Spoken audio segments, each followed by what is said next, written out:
हमने यूट्यूब पर अवेलेबल करवाए थे। एक छोटा सा वीडियो हमने भूकंप पर बनाकर अपलोड किया था। काफी छोटा था, केवल एक सामान्य सी जानकारी उस वीडियो के माध्यम से दी गई थी। आज हम विस्तार से इस टॉपिक को पढ़ेंगे। भूकंप किस प्रकार से आता है, किस प्रकार से ये प्रोसेस चलती है, जिसे भूकंप। अब भूकंप को समझने के लिए सीधा सा अर्थ है भू यानी हमारा अर्थ, कंप यानी उसके ऊपर कंपन महसूस होना। तो ये जो कंपन है वो किस प्रकार से धरातल के ऊपर महसूस किया जाता है, क्योंकि हम धरातल के ऊपर रहते हैं। हमने एक क्लासिफिकेशन किया था अर्थ के विभिन्न परतों का। तो अर्थ की जो लेयर्स है उसमें से सबसे अपर लेयर जो लेयर है उस लेयर को हम क्रस्ट कहते हैं, और इसी क्रस्ट पर हम रहते हैं। क्योंकि कंपन जो है महसूस लिविंग बॉडीज के द्वारा किया जाता है, यानी हम महसूस कर सकते हैं। हमें पता है जानवर हो चाहे इंसान हो, वह महसूस करते हैं कि हाँ इसे कंपन कहते हैं। नॉन लिविंग जितने भी जो पदार्थ हैं, चाहे मकान ले लीजिए चाहे सड़क ले लीजिए, उन्हें कोई फर्क नहीं पड़ता है कि कंपन कैसे आ रहा है। लेकिन चूंकि हम इंसान हैं और इंसान हमेशा से ही ये जानने का प्रयास करता रहा है कि ये जो भूकंप है कहाँ से और किस प्रकार से आ रहा है। तो उसी दृष्टि से अगर एक सीधा सा प्रश्न किया जाए कि मैं आपसे कहूं कि किसी वस्तु को हिलाना है, ठीक है, तो आप क्या करोगे?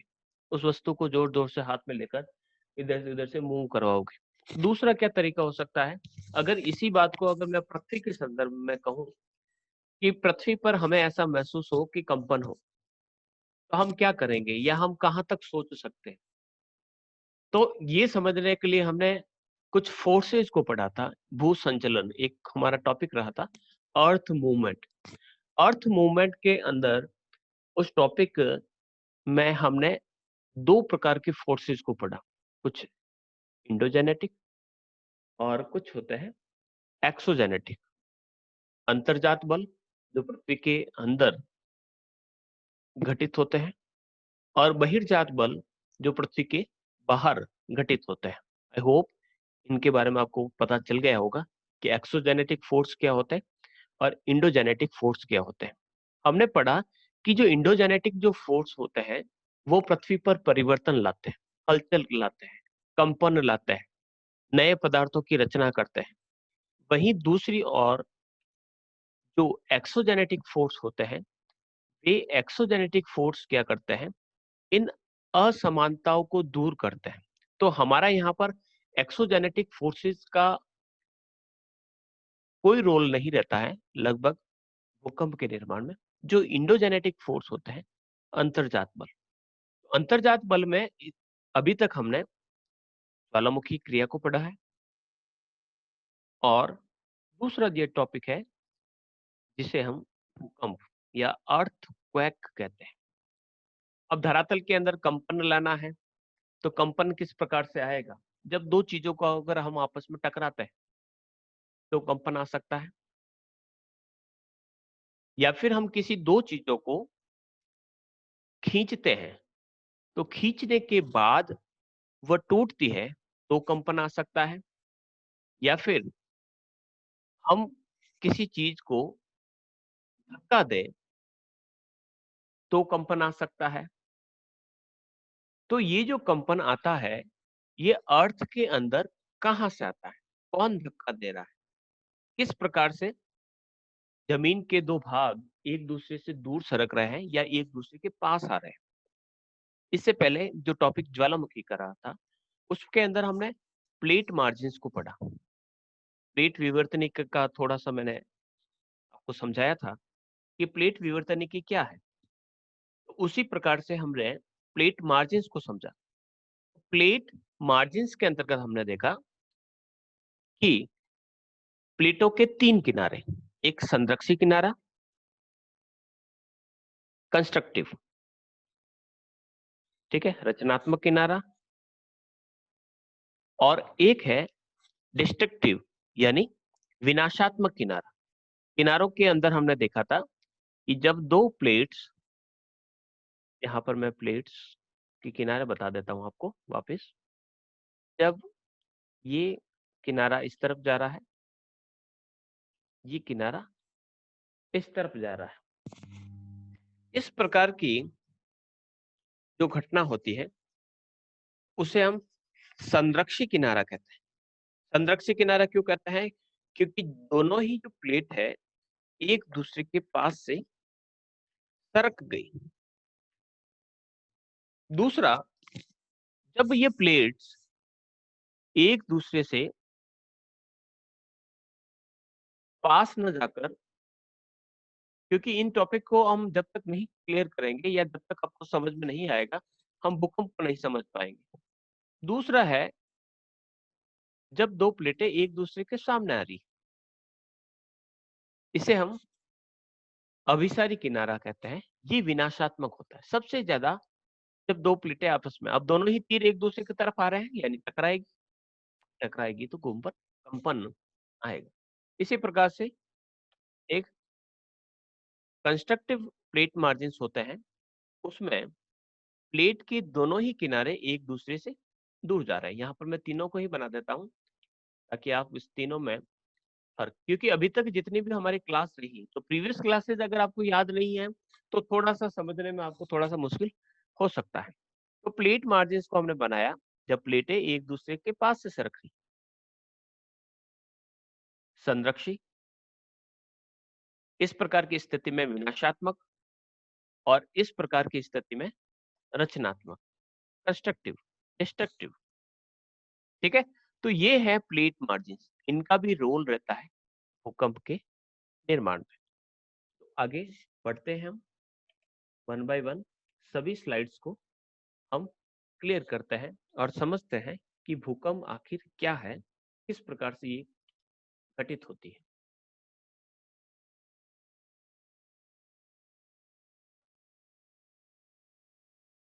सबसे पहले भूकंप का अर्थ, सामान्य अर्थ क्या है? साधारण तौर पर हम कह सकते हैं कि धरातल पर जो कंपन आता है या भूपृष्ठ पर भूगर्भिक शक्तियों द्वारा भूपृष्ठ पर कंपन। अब भूगर्भिक शक्तियां जो मैंने लिखा है, जो इंग्लिश मीडियम वाले हैं उनके लिए मैं बता देता हूँ। भूगर्भिक यानी ये है इंडोजेनेटिक फोर्स। जो इंडोजेनेटिक फोर्स है उनके द्वारा भूपृष्ठ यानी क्रस्ट पर जो कंपन आता है, जो कैप उत्पन्न होता है, उसे हम भूकंप कहते हैं। यानी due to endogenetic force crust पर जो भी हलचल होगी उसे हम भूकंप के नाम से जानेंगे।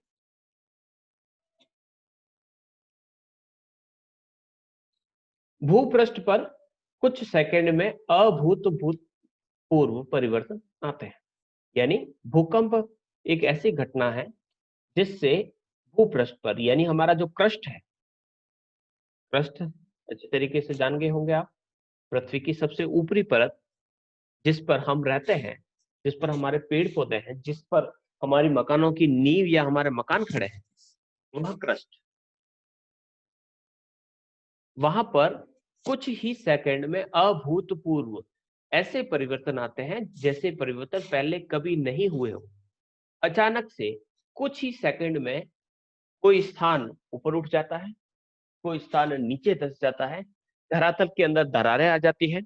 तो इस प्रकार की जो स्थिति होती है उसे हम भूकंप के नाम से जानते हैं।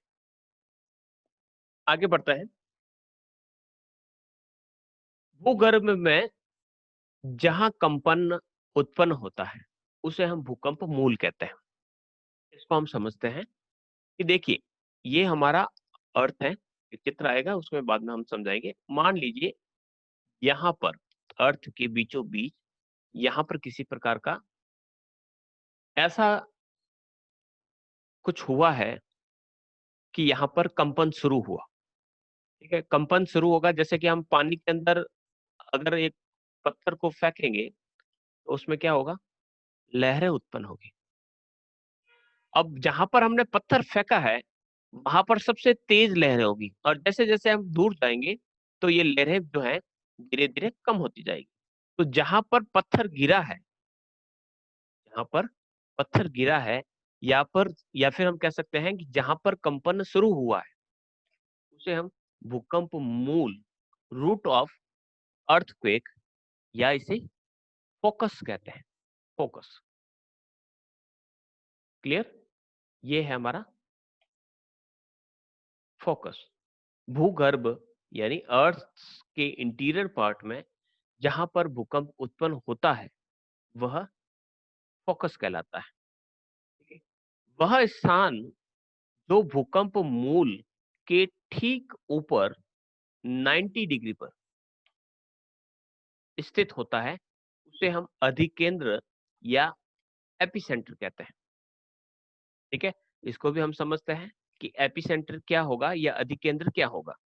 हमने कहा कि यहाँ पर ये अर्थ है, और अर्थ के बीचों बीच यहाँ पर हमारा कंपन शुरू हुआ। अब कंपन जहां पर शुरू हुआ उससे ठीक 90 डिग्री, देखिए ये इसका 90 डिग्री, यहाँ पर मैं 490 डिग्री, अर्थ गोल है। ठीक है?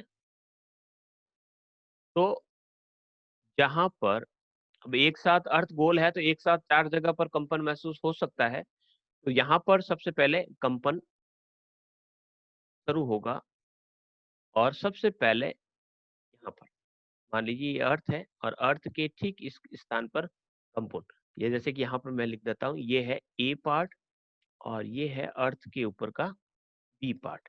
तो ए पार्ट है वो तो कहलाता है हमारा फोकस, और जो बी है वो कहलाता है एपिसेंटर, या इसे अधिकेंद्र के नाम से कहते हैं। अधिकेंद्र और फोकस को अवकेंद्र भी कहा जाता है।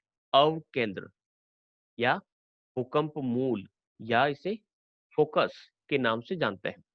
ठीक है? क्लियर? कि फोकस क्या होता है, जहां से भूकंप शुरू होता है उसे फोकस कहते हैं, और जहां पर भूकंप की तरंगे सबसे पहले धरातल पर जिस स्थान पर महसूस होती है कि हाँ कंपन, क्योंकि भूकंप तो पृथ्वी के अंदर घटित हुआ है, और पृथ्वी से बाहर, जैसे कि हम मान लेते हैं कि भूकंप कहाँ घटित हुआ, मेंटल में या कोर मेंटल सीमा में हुआ, या फिर मेंटल के किसी भाग में। अब मेंटल की जो डेप्थ है, मेंटल की जो गहराई है, वो 2900 किलोमीटर है।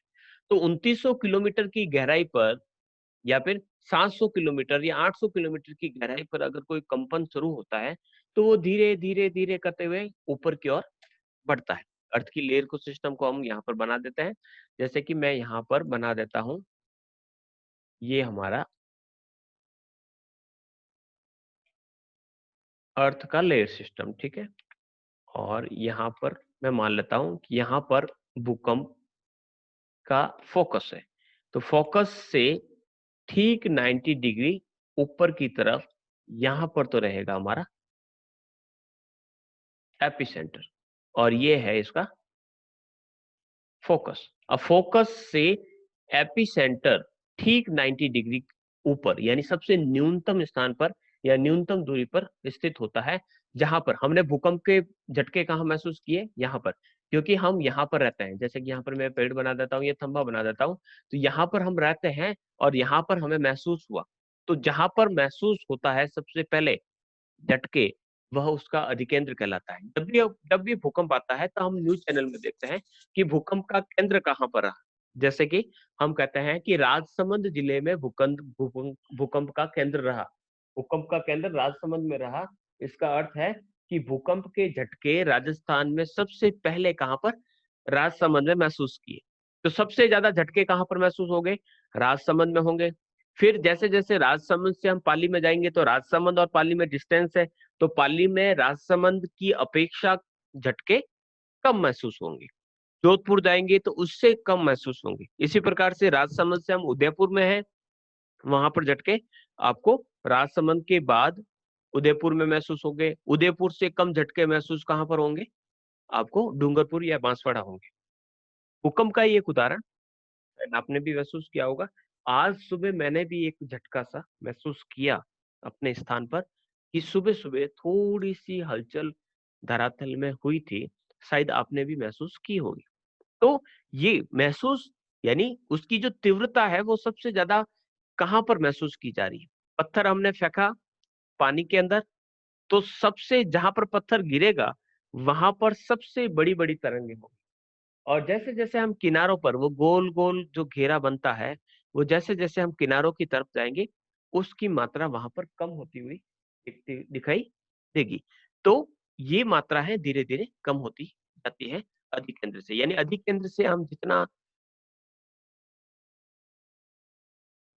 अधिक दूर जाएंगे उतना ही अधिक वहां पर कंपन कम महसूस होगा। ठीक है, आगे बढ़ते हैं।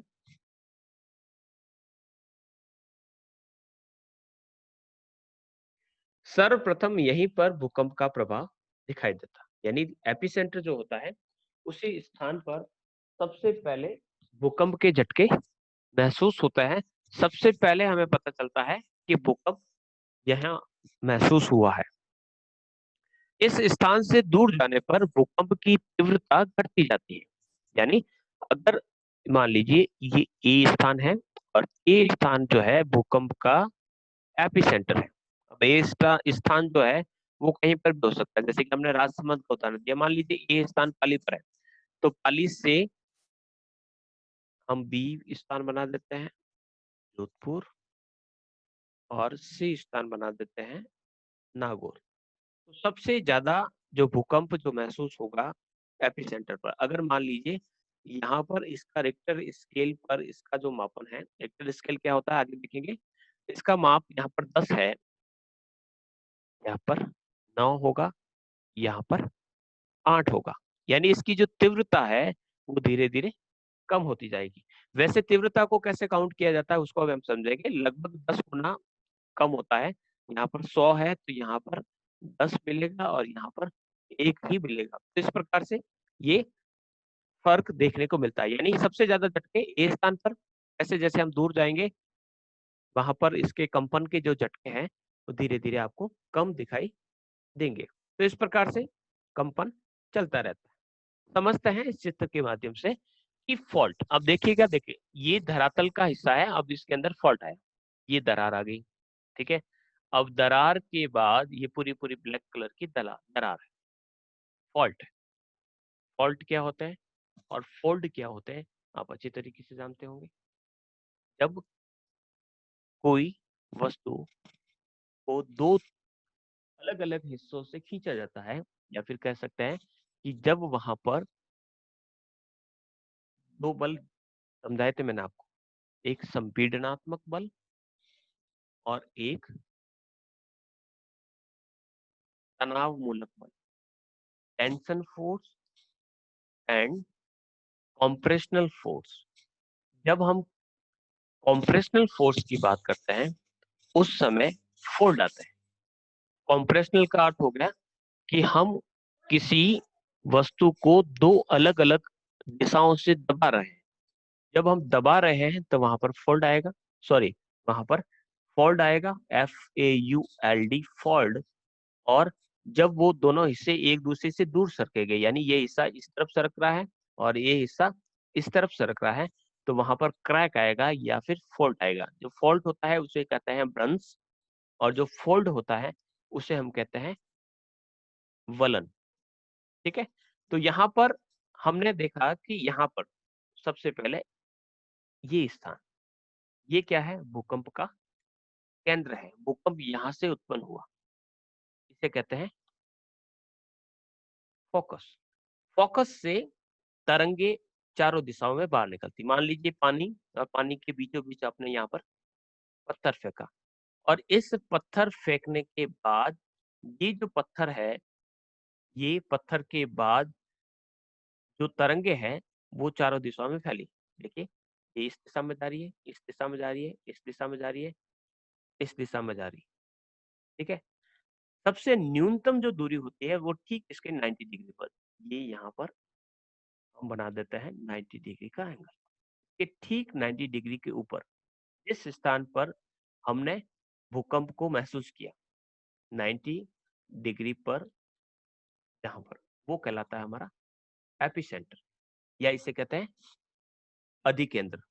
अब ये जो तरंगे हैं जहां पर हमने कहा कि यहाँ पर भूकंप का फोकस है, वहां से तरंगे निकली। तो कौन कौन सी तरंगे निकलती है यहाँ से, कोई बताएगा? टाइप कीजिए कि यहाँ पर जब कंपन शुरू हुआ तो कौन कौन सी तरंगे, कौन कौन सी वेव्स यहाँ से जनरेट हुई। टाइप कीजिए चैट बॉक्स में। तो तीनों ही वेव्स को आप इस चित्र के माध्यम से देख सकते हैं कि P waves, S waves and L waves किस प्रकार से वर्क करती है।